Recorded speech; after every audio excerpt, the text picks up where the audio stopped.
Hello, everyone. So, Russia continues pounding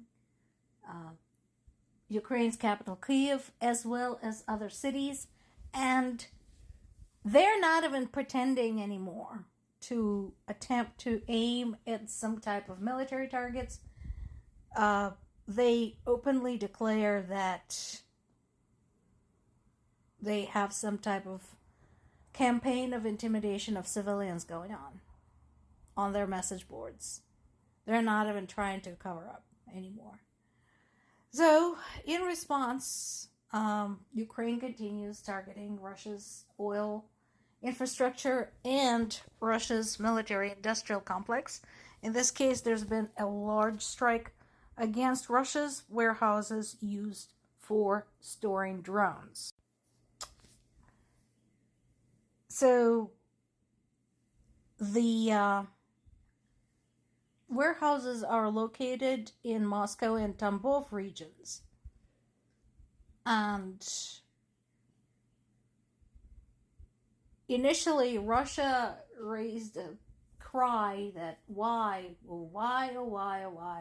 would Ukraine attack a peaceful online retailer? Well, that is because the retailer turned out to be not quite so peaceful, because this retailer sells drones, and so these facilities were used to supply sanctioned components for the production of drones and navigation equipment. What did we tell you? Do not turn your civilian facilities into military facilities, and they would be just fine. We told you that.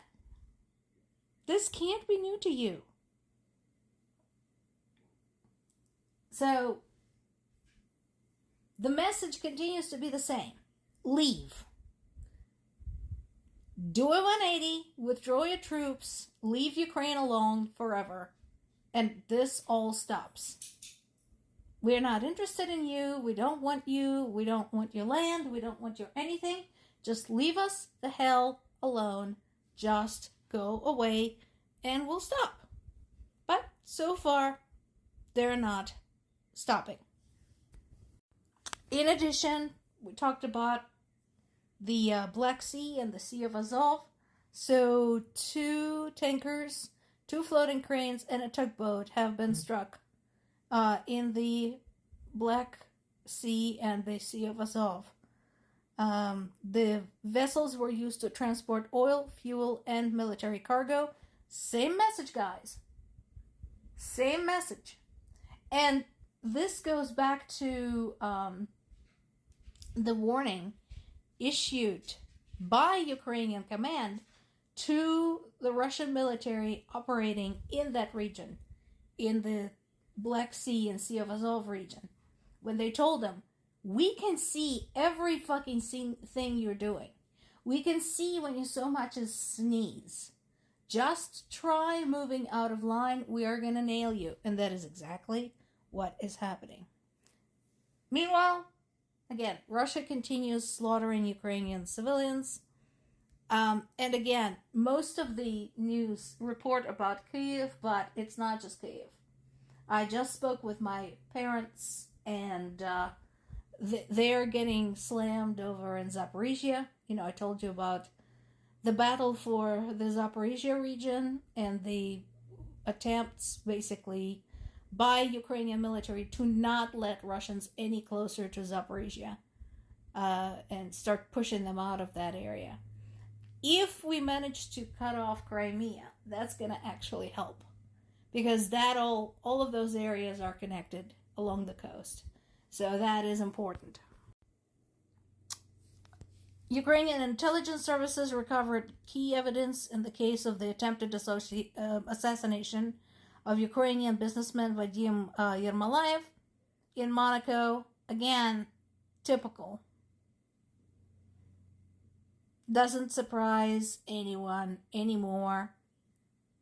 Russians are targeting key Ukrainian people who are beneficial to the development of Ukrainian economy, not just from the military standpoint, but overall. Because remember, remember, Ukraine is still responsible for its exports. Ukraine is still responsible for its donations. Yeah, that is still going on. And so far, while not perfectly, Ukraine has been able to keep up. So it is in Russia's interest to try and knock out people who are responsible for Ukraine keeping up. But so far, they don't always succeed.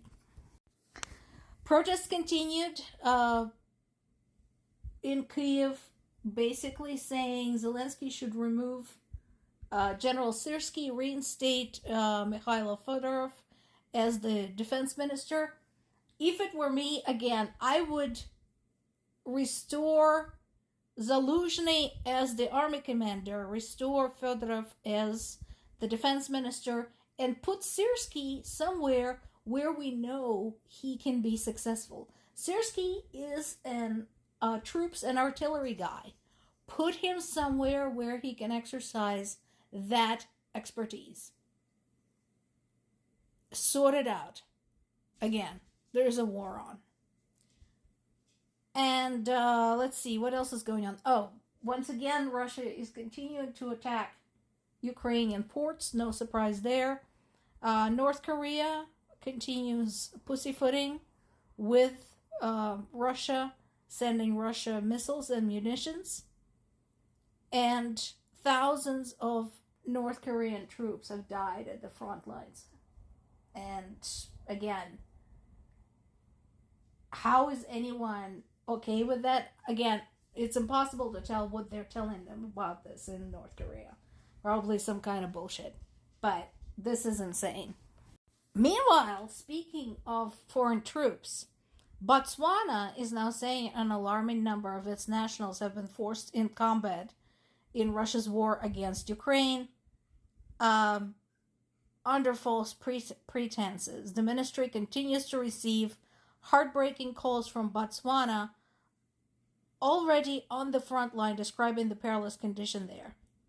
And in mid-February, the All Eyes of Wagner Collective published the names of more than 1,400 Africans it said Moscow had recruited between January 2023 and September 2025 to fight in Ukraine, adding that more than 300 died. And again, folks, let's add those magic words.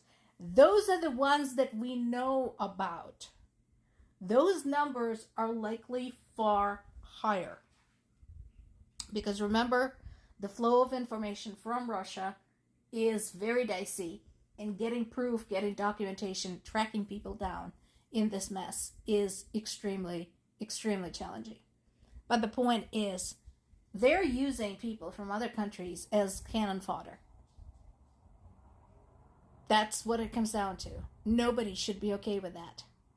United Nations, I'm looking at you. Human rights organizations, I'm looking at you. Where the fuck are you? How is this okay with you? More to come.